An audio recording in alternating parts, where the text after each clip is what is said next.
বলেন কাদ আফলাহা, সেই তো সফল, দুনিয়াতেও সফল আখিরাতেও সফল।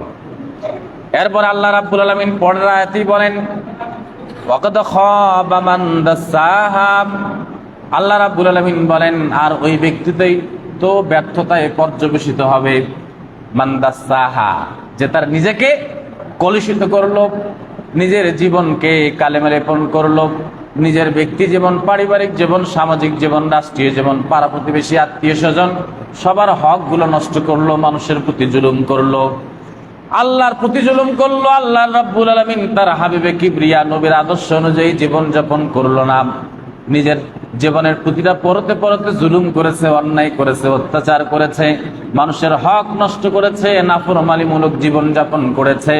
আল্লাহ রাব্বুল আলামিন বলেন যে ব্যক্তিটা এভাবে নিজেকে কলুষিত করলো, হারাম কাজের মধ্যে ডুবে থেকে, অন্যায়ের মধ্যে ডুবে থেকে যে নিজের জীবনকে কলুষিত করলো, সে ব্যক্তি কাদ খাবা, সে ধ্বংস হয়ে গেছে। আল্লাহ বলতেছেন কি, সে ধ্বংস হয়ে গেছে। যে ভালোর সাথে থাকবে সে সফল হবে, আর যে মন্দের সাথে থাকবে সে কি হবে, ধ্বংস হয়ে যাবে। এই জন্য মানুষ দুনিয়াতে আসার পরে মানুষ যে কি করবে, মানুষ যে গুনাহ করবে, এটা তো দুনিয়াতে যখন আল্লাহ রাব্বুল আলামিন পাঠাবেন, দুনিয়াতে পাঠানোর আগেই কিন্তু এই